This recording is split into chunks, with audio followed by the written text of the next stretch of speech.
Olá, meu nome é William. Eu vou começar apresentando sobre a teoria contingencial. O nosso grupo é formado pelo André Domingues, a Bruna Mendes, Mariana Pereira, Matheus Olivo, Vinícius Wessler e eu, William Fronza.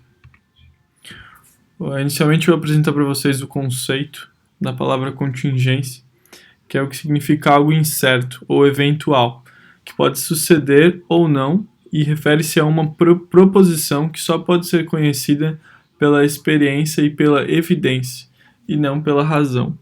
Então, de maneira geral, essa palavra contingência é algo que a gente não consegue prever, é algo 100% inesperado. Na teoria da contingência, as condições de ambiente é que causam transformações no interior das organizações, ou seja, o ambiente explica o fenômeno organizacional. Esse ambiente é diretamente ligado com o ambiente externo. Uma característica relevante da teoria da contingência é de que não se consegue um alto nível de sofisticação organizacional com a aplicação de um só modelo, ou seja, não há só uma forma de tornar uma organização eficaz e eficiente. Haverá sempre diferentes alternativas para o encaminhamento de estudos, problemas e carências organizacionais. Então a gente nunca vai ter uma definição só, um caminho só para seguir.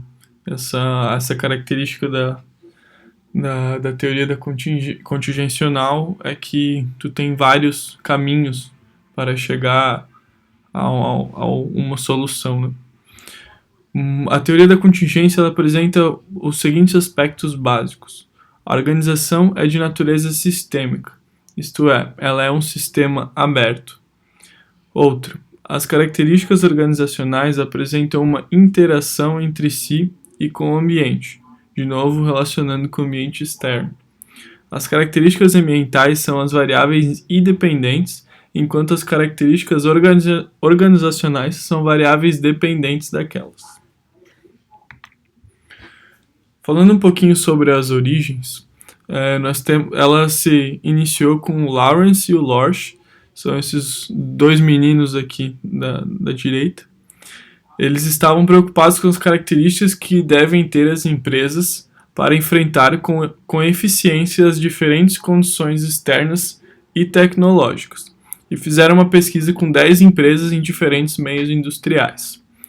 A pesquisa foi inicialmente imaginada com o sentido de aplicação da teoria de sistemas abertos a problemas de estruturas organizacionais e de prática administrativa. O resultado final do estudo encaminhou a problemática organizacional para dois aspectos básicos: diferenciação e integração. A partir daí também surgiu, a partir dos resultados de várias pesquisas que procuraram verificar os modelos de estruturas organizacionais mais eficientes em determinados tipos de empresas. As pesquisas, cada qual isoladamente, pretendiam confirmar se as organizações mais eficazes seguiam os pressupostos da teoria clássica. Os seus resultados conduziram a uma nova concepção de organização. A estrutura da organização e seu funcionamento são dependentes das características do ambiente externo. Não há um único e melhor jeito de organizar. As condições sob as quais as empresas trabalham são ditas de fora delas, isto é, do seu ambiente. As contingências externas oferecem oportunidades e imperativos ou restrições e ameaças que influenciam a estrutura organizacional e os processos internos da empresa. Bom, continuando o que o William comentou, eu vou falar um pouco sobre os ambientes. A Lawrence e Lorsch eles fizeram uma pesquisa sobre o defrontamento entre a organização e ambiente que marca o aparecimento da teoria da contingência. A pesquisa ela envolveu 10 empresas em 3 diferentes meios industriais: plásticos, alimentos empacotados e recipientes. Os autores eles concluíram que os problemas organizacionais básicos são a diferenciação e a integração. Em relação à diferenciação, ela parte da relação que cada subsistema da organização tem unicamente com o que lhe é relevante. Em outras palavras, seria do ambiente geral emergem ambientes específicos, cada um correspondendo a um ou mais subsistemas ou unidade da organização. Em relação à integração, que ela é um conceito justamente o oposto do conceito anterior, ela refere-se ao processo gerado por pressões vindas do ambiente global da organização no sentido de alcançar unidades de esforços e coordenação entre os vários órgãos ou subsistemas. Segundo ainda os pesquisadores, os principais meios de integração encontrados nas empresas estudadas foram os seguintes: um sistema formal de coordenação para assegurar a integração, relacionamento administrativo direto entre unidades, uma hierarquia administrativa, a utilização de grupos interfuncionais em um ou mais níveis de administração, e a provisão para relações especiais entre indivíduos e criação de uma unidade de integração. Estratégia e estrutura. Pesquisa de Chandler. Chandler elaborou uma pesquisa com grandes empresas norte-americanas relacionando a estratégia com a estrutura. Demonstrou como a estrutura é continuamente adaptada e ajustada à estratégia. A estrutura organizacional corresponde à forma organizacional que a empresa assumiu para integrar os seus recursos. Seria a maneira como se formou a empresa, sua organização em departamentos ou principais áreas de atuação. A partir disso, ela pega os recursos ou insumos e transforma em produtos ou serviços através de processos, isto é, entrada, processo e saída. Já a estratégia corresponde ao plano global de alocação de recursos para atender às demandas do ambiente. Enquanto a organização faz seus processos, ela tem uma estratégia para alcançar os seus objetivos. O plano estratégico, ele monitora o ambiente externo para fazer os devidos ajustes dentro da estrutura organizacional. A estratégia seria a ponte entre o ambiente e a estrutura interna, e ela aponta para onde serão feitas as mudanças. Em resumo, diferentes ambientes levam as empresas a adotarem novas estratégias, e as novas estratégias exigem diferentes estruturas organizacionais. Organizações. Pesquisa de Burns e Stalker. Eles pesquisaram 20 indústrias inglesas para verificar a relação entre as práticas administrativas e o ambiente externo dessas indústrias. Eles concluíram que essas organizações se classificam em dois tipos: organizações mecanísticas e orgânicas. Organizações mecanísticas. Elas apresentam as seguintes características: estrutura burocrática baseada em uma minuciosa divisão do trabalho, cargos ocupados por especialistas com atribuições bem definidas, centralizações das decisões na cúpula da organização, hierarquia rígida de autoridade baseada no comando único, sistemas rígidos de controle, predomínio da interação vertical entre o superior e o subordinado, amplitude de controle administrativo mais estreita e maior confiança nas regras e procedimentos formais. Organizações orgânicas. Elas apresentam as seguintes características: estruturas organizacionais flexíveis e pouca divisão de trabalho, cargos continuamente redefinidos por interação com outras pessoas que participam da tarefa, descentralização das decisões, tarefas executadas por meio do conhecimento que as pessoas têm da empresa como um todo, hierarquia flexível com predomínio da interação lateral, amplitude de controle administrativo mais ampla, maior confiabilidade nas comunicações informais. Burns e Stalker concluíram que a forma mecanística de organização é apropriada para condições ambientais estáveis, enquanto a forma orgânica é apropriada para condições ambientais de mudança e inovação. Ou seja, O ambiente externo que vai determinar a estrutura e o funcionamento das organizações. A adocracia. Toffler, em seu livro Choque do Futuro, retoma as conclusões de Burns e Stalker e salienta que a sociedade do futuro será extremamente dinâmica e mutável. E por isso, para poderem acompanhar o ambiente turbulento e mutável, as organizações precisarão ser orgânicas, isso é, inovadoras, temporais e antiburocráticas. Adocracia significa o inverso de burocracia, e ela defende a simplificação dos processos, se adaptando a cada situação específica, e tem como características trabalhos de equipes temporárias e multidisciplinares, ou seja, autônomas e autossuficientes, autoridade totalmente descentralizada, equipes autogerenciáveis ou autoadministrativas, atribuições e responsabilidades fluidas e mutáveis, poucas regras e procedimentos, ou seja, muita liberdade de trabalho. Tecnologia, uma pesquisa de John Woodward. Ela realizou uma pesquisa com o intuito de descobrir se os princípios de administração propostos pelas teorias administrativas se correlacionavam com o êxito do negócio. Essa pesquisa envolveu uma amostra de 100 firmas que variavam de 100 a 8 mil empregados e estão localizados no sul da Inglaterra.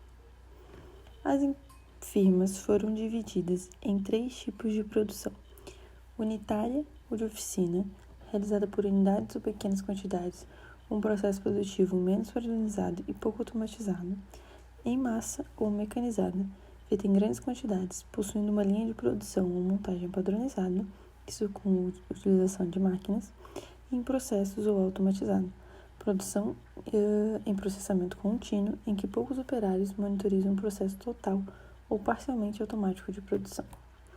Ela concluiu que as firmas que são organizadas em linhas clássicas, com os deveres e responsabilidades definidos, são mais bem-sucedidas, além de que as com operações estáveis e permanentes requerem uma estrutura burocrática, enquanto as inovativas com tecnologia, elas requerem um sistema orgânico mais adaptativo. Também concluiu que as previsões de resultados é alta para a produção por processamento contínuo e baixa para a produção unitária, de oficina, além da importância de cada função, como vendas, finanças, produção e engenharia, e isso tudo depende da tecnologia utilizada. Ambiente. Isso é o contexto que envolve externamente a organização ou sistema. É a situação dentro da qual uma organização está inserida. Como o ambiente é extremamente vasto e complexo, as organizações não podem absorvê-lo, nem conhecer, nem compreender sua totalidade pela complexidade. Sendo assim, ele pode ser analisado em 2 segmentos, o ambiente geral e o ambiente de tarefa. O ambiente geral é o macroambiente. Tudo que está dentro dele afeta direta ou indiretamente as organizações. Ele é constituído de um conjunto de condições semelhantes para todos os tipos de organização. São elas as condições tecnológicas, legais, políticas, econômicas, demográficas, ecológicas e culturais. Essas condições são fenômenos ambientais que formam um campo dinâmico de forças que interagem entre si. Esse campo tem um efeito sistêmico. O outro tipo, o ambiente de tarefa, ele está ligado diretamente às necessidades da empresa, sendo ele o mais próximo e imediato da organização. O segmento do ambiente, ele seria um segmento do ambiente geral, que cada organização extrai as suas entradas e deposita as suas saídas. Ele também tem operações de cada organização e é constituído por fornecedores de entrada, clientes ou usuários, concorrentes e entidades reguladoras. Quando uma organização escolhe o seu produto ou serviço e o mercado onde pretende colocá-los, está definindo o seu ambiente de tarefa. A organização que tem poder sobre o seu ambiente de tarefa quando as suas decisões afetam as decisões dos fornecedores de entrada ou consumidores de saída. Em 1962, Alfred Chandler Jr. realizou uma das mais sérias investigações históricas abordando a estratégia de negócios.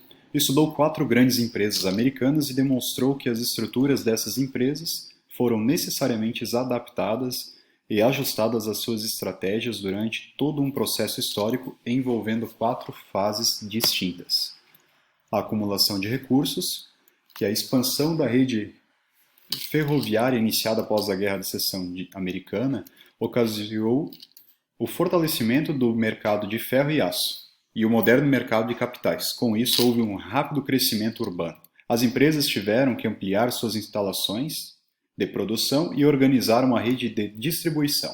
Daí o controle por integração vertical, que possibilitou o aparecimento da economia em escala. Teve também a racionalização do uso de recursos, onde as novas empresas integradas tornaram-se grande e passaram a ter necessidade de serem organizadas, pois tinham muitos recursos desnecessários, que seriam instalações e também o pessoal. Haveria então a criação de uma estrutura funcional para a redução de custos. Para isto, se preocupavam com o planejamento, organização e coordenação. A continuação do crescimento, a reorganização geral ocasionou um aumento de eficiência nas vendas, compras, produção e distribuição. Mas, em contrapartida, os lucros baixaram. O mercado saturou-se, diminuindo a oportunidade de se reduzir os custos. As empresas partiram, então, para a diversificação. A antiga estrutura funcional não estava preparada para essa diversificação e a nova estratégia gerou o surgimento de departamentos de pesquisa e desenvolvimento, engenharia do produto e desenho industrial. E também a racionalização do uso de recursos em expansão. O suporte de autoridade e comunicação da estrutura funcional, sem ter como atender à cumplicidade crescente de produtos e operários, levaram a nova estrutura divisional departamentalizada. De um lado, a descentralização de operações e de outro, a centralização de controles administrativos. Então, vou falar um pouco sobre a aplicação da teoria da contingência na engenharia civil. Ela prepara o ambiente interno para enfrentar as incertezas ou oportunidades do ambiente externo. Prepara e une equipes multidisciplinares para resolver problemas complexos. Segundo Guerreiro, Pereira e Rezende 2005, a abordagem contingencial apresenta fundamentos importantes de que, no momento em que a empresa tem consciência da presença de fatores contingentes, busca a implementação de práticas gerenciais que melhor atendam às necessidades informais dos gestores. Como vimos anteriormente, existem 2 tipos de organização: a mecanística, que é mais centralizada, né, tende a ser uma organização mais conservadora, e a orgânica, que é flexível e descentralizada. Essas organizações elas têm que estar preparadas, né, tanto uma quanto a outra tem que estar preparada para resolver problemas complexos que podem se apresentar no meio externo ou no meio interno. Segundo Donaldson, 1998, concluiu que organizações centralizadas e formalizadas, que é o caso da mecanística, obtinham alta eficiência, porém apresentavam um baixo índice de inovação. Concluiu ainda que organizações menos centralizadas e formalizadas, que é o caso da orgânica, eram menos eficientes, mas em compensação se mostravam muito mais inovadoras. Concluiu-se que cada estrutura pode ser ótima, dependendo do objetivo da organização. Trouxe aqui tipo de contingência externa, que a empresa tem que estar atenta, né, para antecipar já uma possível solução ou uma possível tomada de decisão. Tipo aqui o aquecimento do setor e da economia. Isso pode gerar uma falta de material de construção, que é o que já estamos evidenciando aqui no dia a dia já. Isso pode gerar também uma contratação de mão de obra, sem treinamento, né? E um outro fator aí, de contingência externa pode ser decisões políticas. Exemplo ali da liberação do FGTS para várias causas aí para suprir demandas da população, da economia. E o FGTS a gente sabe que ele é um fundo usado muito para financiar o programa Minha Casa Minha Vida. Se caso tiver uma liberação exacerbada desse fundo, os financiamentos de Minha Casa Minha Vida podem acabar diminuindo. Tipos de contingências internos, indicadores de produtividade errado pode gerar um orçamento errado. Um orçamento errado pode dar prejuízo para a empresa. Falta de planejamento estratégico, gestão de projetos, gestão de qualidade, entre outros. Todos esses fatores, se não for observado pelos gestores e tomado as devidas decisões, pode levar a empresa à falência. Bom, a nossa apresentação era isso. Obrigado pela atenção.